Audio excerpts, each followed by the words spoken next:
Right breaking news చూస్తున్నారు. India Pakistan border దగ్గర high tension కొనసాగుతుంది. అయితే మరి కాసేపట్లో ప్రధాని మోదీతో రక్షణ శాఖ మంత్రి రాజ్నాథ్ సింగ్ కలవబోతున్నారు. ఇప్పటికే అరేబియన్ మహాసముద్రంలో చాలా నౌకలను కూడా మోహరించారు. పహల్గామ్ దాడి తర్వాత ఇండియన్ ఆర్మీ అలర్ట్ అయింది. ఈ నేపథ్యంలో ప్రభుత్వం కూడా కొన్ని కీలక అంశాలపై నిర్ణయాలు తీసుకుంది. మరి కాసేపట్లో రాజ్నాథ్ సింగ్ ప్రధాని మోదీతో కలవనున్నారు. అయితే అరేబియన్ సముద్రంలోకి భారీగా నౌకలు తరలించారు. ఇప్పటికే ట్రయల్ రన్ కూడా పూర్తి చేశారు నేవీ అధికారులు. ఈ ట్రయల్ రన్లో మాక్ డ్రిల్ విజయవంతంగా పూర్తి చేసుకున్నారు. అయితే దీంతో పాక్ వెన్నులో వణుకు పుడుతుంది. ఇండియన్ టెక్నాలజీతో రూపొందించిన అతిపెద్ద నౌకలు అరేబియన్ సీలో మోహరించారు. అయితే ఏ క్షణంనైనా యుద్ధానికి సంబంధించిన కీలక ఆదేశాలు జారీ చేయొచ్చు అనే సమాచారం వస్తుంది. అయితే సాగర తీరంలో ఇండియన్ ఆర్మీకి సంబంధించి స్పెషల్ షిప్స్ ఏవైతే ఉన్నాయో వాటిని మోహరించారు నౌకాదళాలు. అయితే అరేబియన్ సముద్రంలో పెద్ద ఎత్తున ఏవైతే హై అండ్ టెక్నాలజీతో ఉన్న ఫుల్ ఎక్విప్డ్ వెపన్స్తో ఉన్న నౌకలను అరేబియన్ సముద్రంలో మోహరించి ఇప్పటికే ట్రయల్ రన్ కూడా చేశారు. ఈ ట్రయల్ రన్లో కూడా సక్సెస్ఫుల్గా ఆ డ్రిల్ని పూర్తి చేసుకుంది భారత నౌకాదళం. అయితే ఈ పెద్ద పెద్ద నౌకలతో పాటు జలంతరగాములతో పాటు డెస్ట్రాయర్లు, ఫ్రిగెట్లు, అలానే ఐఎన్ఎస్ విక్రాంత్ నౌకలు కూడా ఉన్నాయి. అయితే భారత్ వద్ద అత్యంత శక్తివంతమైన క్యారియర్ బ్యాటిల్ గ్రూప్ కూడా ఉంది. దాంతోపాటు విక్రాంత్ MiG-29 యుద్ధ విమానాలతో పాటు కామేవ్ 31 హెలికాప్టర్లు, దాంతోపాటు 40కి పైగా ఫుల్లీ ఎక్విప్డ్ వెపన్స్తో కూడిన నౌకలు కూడా ఉన్నాయి. అయితే కర్ణాటకలోని కార్వార్ నుంచి అరేబియన్ సముద్రంలోకి ఇప్పటికే ఐఎన్ఎస్ విక్రాంత్ చేరుకుంది. మరోవైపు పాకిస్తాన్లోని మస్రూర్ దగ్గర సైనిక స్థావరాలను కూడా ఇప్పటికే గుర్తించారు భారత సైనిక దళాలు. అయితే కరాచీ, గాద్వార్ ఇక్కడి నుంచి భారత్ స్ట్రాటజికల్లీ కొన్ని ప్రణాళికలు రూపొందించి వాణిజ్యంపై దెబ్బతీసేందుకు కూడా భారీ వ్యూహాలను రూపొందిస్తుంది. మరోవైపు సాగర తీరం నుంచి 60% పాక్ ట్రేడ్ని చేస్తుంది. సో కంప్లీట్గా పాకిస్తాన్కి సంబంధించిన ట్రేడ్ పైన కూడా దెబ్బతీయాలని కూడా ఇప్పటికే భారత ప్రభుత్వం ఆలోచిస్తుంది. అయితే 85% చమురును సముద్రాల నుంచి పాకిస్తాన్ దిగుమతి చేసుకుంటుంది.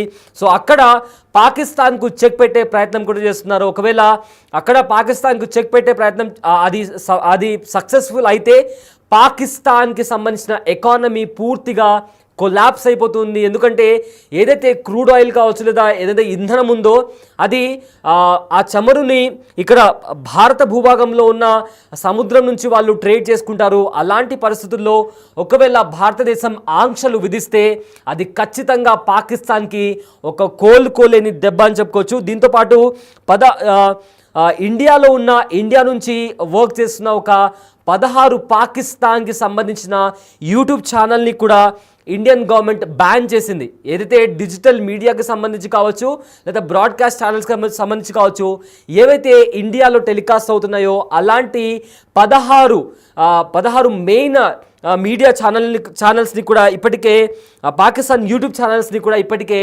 ఇండియన్ గవర్నమెంట్ బ్యాన్ చేసింది. అదేవిధంగా ఏదైతే ఈ ఛానల్స్ ఉన్నాయో ఇండియాకి అగెయిన్స్ట్గా తప్పుడు కంటెంట్ను అంటే ఒక ప్రాపగాండా బేస్డ్ కాంటెంట్ను పబ్లిష్ చేస్తుంది.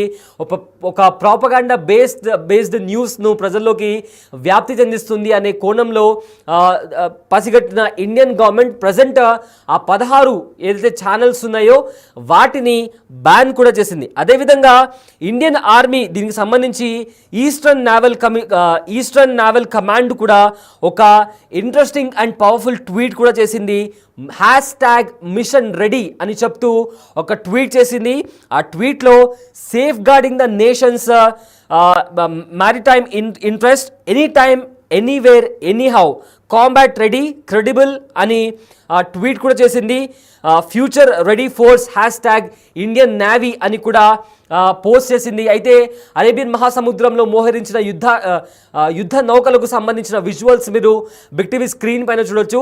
దానికి సంబంధించిన మాక్ డ్రిల్కి సంబంధించిన విజువల్స్ కూడా మీరు బిగ్ టీవీ స్క్రీన్ పైన చూడొచ్చు. ఇప్పటికే అరేబియన్ మహాసముద్రంలో ఐఎన్ఎస్ విక్రాంత్ కావచ్చు లేదా మిగ్ ఎయిర్ క్రాఫ్ట్కి సంబంధించిన ఎయిర్ క్రాఫ్ట్లు కావచ్చు, దాంతో పాటు పాటు ఎన్నో చాపర్స్ని హెలికాప్టర్స్ని కూడా ఇప్పటికే అరేబియన్ మహాసముద్రంలో మోహరించింది భారత నౌకాదళం.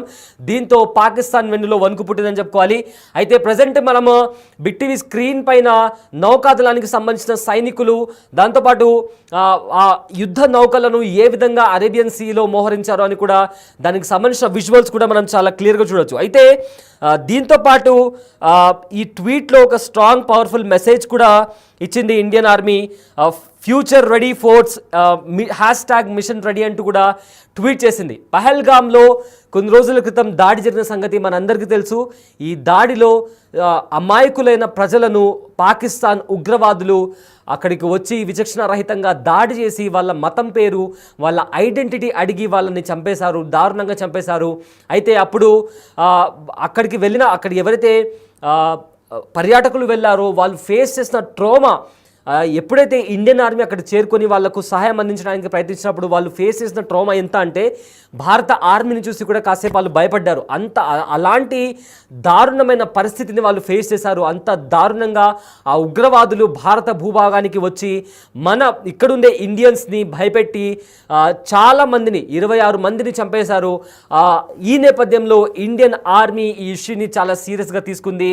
ఇన్ని రోజులు మౌనంగా సహిస్తూ వచ్చాము, ఇక మౌనం ఉండదు, ఖచ్చితంగా ప్రతిచర్య ప్రతీకారం ఉంటుంది, పాకిస్తాన్ ఊహించని విధంగా ప్రతీకారం ఉంటుందని కూడా భారత ప్రభుత్వం చెప్పుకుంటూ వస్తుంది. ఈ నేపథ్యంలో ఇప్పటికే చాలా ఆంక్షలను పాకిస్తాన్పై భారత ప్రభుత్వం విధించింది. సో మొన్నటి నుంచి కూడా భారత ఆర్మీకి సంబంధించిన చీఫ్ కావచ్చు, సిడిఎస్ కావచ్చు, జమ్మూ కాశ్మీర్లోని ప్రాంతాలను పర్యటించారు. ఇండియన్ ఆర్మీకి సంబంధించిన హై లెవెల్ ఆఫీసర్స్ కూడా కలిశారు. ఈ నేపథ్యంలో చాలా కీలక నిర్ణయాలు తీసుకుంటూ భారత ప్రభుత్వం ముందుకు వెళ్తుంది. ఇదే నేపథ్యంలో నిన్న రాజ్నాథ్ సింగ్ సిడిఎస్ని కలిశారు. నిన్న కొన్ని కీలక అంశాలపైన చర్చ జరిగింది. ఇవాళ రాజ్నాథ్ సింగ్ కాశ్మీర్లో జరిగిన మారణకాండకు సంబంధించి, అదేవిధంగా కాశ్మీర్లోని పరిస్థితులకు సంబంధించి ఇండియన్ ఆర్మీ ఎలాంటి ప్రణాళికలు రూపొందిస్తుంది, ఇలాంటి అన్ని విషయాలను తీసుకొని రాజ్నాథ్ సింగ్ ఇవాళ ప్రధాని మోదీతో కలవనున్నారు. ఈ భేటీలో చాలా కీలక నిర్ణయాలు తీసుకునే అవకాశం ఉంది. ఇవాళ ఈ భేటీ జరిగిన తర్వాత చాలా కీలక పరిణామాలు చోటు చేసుకునే అవకాశం ఉంది. ఎందుకంటే ఇప్పటి వరకు నౌకాదళంతో పాటు బిఎస్ఎఫ్ బార్డర్ సెక్యూరిటీ ఫోర్స్ కూడా బార్డర్ దగ్గర చాలామంది బార్డర్ సెక్యూరిటీ ఫోర్స్ కూడా అక్కడ వెళ్ళడం జరిగింది. అదేవిధంగా ఎవరైతే లీవ్లో ఉన్నారో వాళ్ళు కూడా తిరిగి వచ్చి డ్యూటీలో జాయిన్ అవ్వాలని కూడా ఇప్పటికే ప్రభుత్వం ఆదేశాలు జారీ చేసింది. నౌకాదళం కూడా భారత అరేబియన్ సముద్రంలో కూడా నౌకలను మోహరించారు. ఈ నేపథ్యంలో ఇవన్నీ జరుగుతున్న నేపథ్యంలో అటువైపు ఏమో మాక్ డ్రిల్ జరుగుతుంది. ఆ మాక్ డ్రిల్ కూడా సక్సెస్ఫుల్గా ఫినిష్ అయింది. అండ్ దాంతోపాటు ఇవాళ రాజ్నాథ్ సింగ్ ప్రధాని మోదీతో కలువనున్నారు. సో ఇవన్నీ ఈ డాట్స్ అన్ని కనెక్ట్ చేసి చూస్తుంటే ఖచ్చితంగా ఒక పెద్ద మిషన్ మీదనే ఇండియా పనిచేస్తుంది అనే ఒక సమాచారం వస్తుంది. సో మొత్తం మీద చూసుకుంటే పహల్గామ్ మీద దాడి జరిగిన తర్వాత ఇండియన్ ఆర్మీతో పాటు ఇండియన్ గవర్నమెంట్ చాలా సీరియస్గా ముందుకు తీసుకెళ్తున్న పరిస్థితి కనిపిస్తుంది. పాకిస్తాన్కి సంబంధించిన ట్రేడ్ పైన ఖచ్చితంగా ఆంక్షలు విధిస్తే పాకిస్తాన్ ఎకానమీ అనేది దెబ్బతింటుంది. దాంతో పాకిస్తాన్ ఒకవేళ అక్కడి నుంచి ఏదైనా ప్రతీకారం తీసుకోవాలనుకున్న వాళ్ళ దగ్గర ఎటువంటి దారి ఉండదు. ఎందుకంటే ఆల్మోస్ట్ చాలా వరకు ట్రేడ్ కూడా అరేబియన్ మహాసముద్రం నుంచి క్రూడ్ ఆయిల్ కావచ్చు, లేదా రా మెటీరియల్స్కి సంబంధించినవి కావచ్చు, ఎక్స్పోర్ట్ చేసుకుంటూ ఉంటుంది, ఇంపోర్ట్ చేస్తూ ఉంటుంది. సో ఇలాంటి టైంలో ఒకవేళ భారత్ తరపు నుంచి సహకారం పాకిస్తాన్కు లేకపోతే పాకిస్తాన్ దిక్కుతోచని పరిస్థితిలో ఉండాల్సి వస్తుంది. సో ఇండియా ఏ రకంగా పాకిస్తాన్ని అదుపులో పెట్టాలి అనే నేపథ్యంలో, ఎందుకంటే ఉగ్రవాద చర్య జరిగిన తర్వాత ఆ ఉగ్రవాద చర్యకు రిగ్రెట్ ఫీల్ అవ్వకుండా కవ్వింపు చర్యలకు పాల్పడడం, మళ్ళీ స్మాల్ ఆర్మ్ ఫైరింగ్ చేయడం, ఇలాంటివి చేస్తుంది. ఇలాంటి నేపథ్యంలో ఇక నుంచి సహించబోము, ఏ భూభాగం కూడా మాకు దూరం కాదు అంటూ కూడా ఇండియన్ ఆర్మీ చాలా పవర్ఫుల్ మెసేజ్ ఇచ్చింది. సో ఆ డ్రిల్కి సంబంధించిన విజువల్స్ కూడా మీరు బిగ్ టీవీ స్క్రీన్ పైన చూడొచ్చు. అయితే ఇవాళ రాజ్నాథ్ సింగ్ ప్రధాని మోదీతో కలిసిన తర్వాత కొన్ని కీలక పరిణామాలు చోటు చేసుకుంటాయన్న వార్త కూడా బయటకు వస్తుంది. సో ఒకవేళ ఇండియన్ గవర్నమెంట్ నుంచి గ్రీన్ సిగ్నల్ అందితే పాకిస్తాన్ పైన ఏ టైంలోనైనా అటాక్ చేయొచ్చు అనే వార్త కూడా వినిపిస్తుంది. రైట్, మనం బిగ్ టీవీ స్క్రీన్ పైన చూస్తున్నాము. అరేబియన్ సీలో పాల్గొన్న సైనికులు ఎవరైతే ఉన్నారో మాక్ డ్రిల్లో ఒక పాల్గొనే ముందు అక్కడికి సంబంధించిన నౌకాదళానికి సంబంధించిన చీఫ్ కూడా అక్కడ సోల్జర్స్తో మాట్లాడారు. ఏ రకంగా మనం ముందుకు వెళ్తున్నామని చర్చ కూడా జరిగింది. సో దానికి సంబంధించిన విజువల్స్ కూడా చూడొచ్చు. అయితే ఇప్పటికే జలంతర్గాములు అలానే డెస్ట్రాయర్లు, ఫిరంగులు, దీంతో ఫుల్లీ ఎక్విప్డ్ నౌకలను కూడా ఇప్పటికే అరేబియన్ సముద్రం వైపు మోహరించారు భారత బలగాలు.